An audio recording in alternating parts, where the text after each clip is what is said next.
मुस्लिम साइंसदानों का जो हश्र खुद हमारे मुसलमानों के हाथों हुआ, वो हम जैसे अवाम को कभी भी नहीं बताया जाता, बल्कि फख्र से बताया जाता है कि वो हमारे मुस्लिम साइंसदान थे। अगरचे इल्म का कोई मजहब नहीं होता, मगर इनमें से 5 साइंसदानों का मुख्तसर अहवाल आपके सामने पेश कर रहे हैं, जिससे आप खुद अंदाजा लगा लें कि इन मुस्लिम साइंसदानों के साथ क्या सलूक हुआ।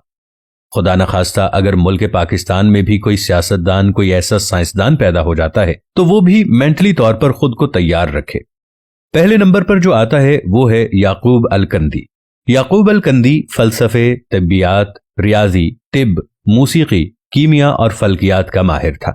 अल-कंदी की फिक्र के मुखालिफ खलीफा को जब इख्तदार मिला तो उसने मुल्ला को खुश करने की खातिर अल-कंदी का कुतुबखाना जब्त कर दिया और उसको 60 बरस की उम्र में सरे आम कोड़े मारे गए। हर कोड़े पर अल-कंदी तकलीफ से चीख मारता और तमाशबीन कहकहे लगाते थे। नंबर 2 पे आते हैं इब्ने रुश्द। यूरोप की नशात सानिया में कलीदी किरदार अदा करने वाले उंदलस के मशहूर आलिम इब्ने रुश्द को बेदीन करार देकर उसकी किताबें नजर आतिश कर दी गईं।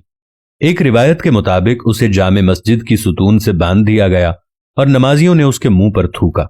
इस अजीम आलिम ने अपनी जिंदगी के आखिरी अय्याम इंतहाई जिल्लत और गुमनामी की हालत में बसर किए। तीसरे नंबर पर आते हैं इब्ने सीना। जदीद तिब के बानी इब्ने सीना को भी गुमराही का मुर्तकिब और मुर्तद करार दिया गया। मुख्तलिफ मुस्लिम हुक्मरान उसके ताक़ुब में रहे और वो जान बचाकर फिरता रहा।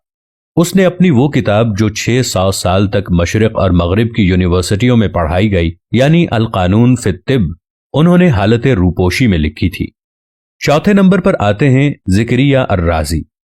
अजीम फलसफी, कीमियादान, फल्कियात दान और तबीब ज़िक्रिया राज़ी को झूठा, मुलहिद और काफिर करार दिया गया। हाकिम वक्त ने ऑर्डर पास किया कि राज़ी की किताब उस वक्त तक उसके सर पर मारी जाए जब तक या तो किताब नहीं फट जाती या राज़ी का सर नहीं फट जाता। इस तरह बार बार किताबें सर पर मारने की वजह से राज़ी अंधा हो गया और मौत तक कभी भी वो देख नहीं सका। नंबर 5 पे आते हैं जाबिर इब्ने हय्यान।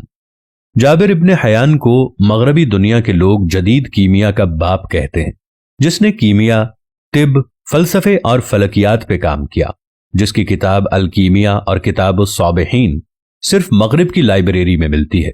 पाकिस्तान और मुसलमानों की लाइब्रेरी में ये कभी नहीं मिलेगी।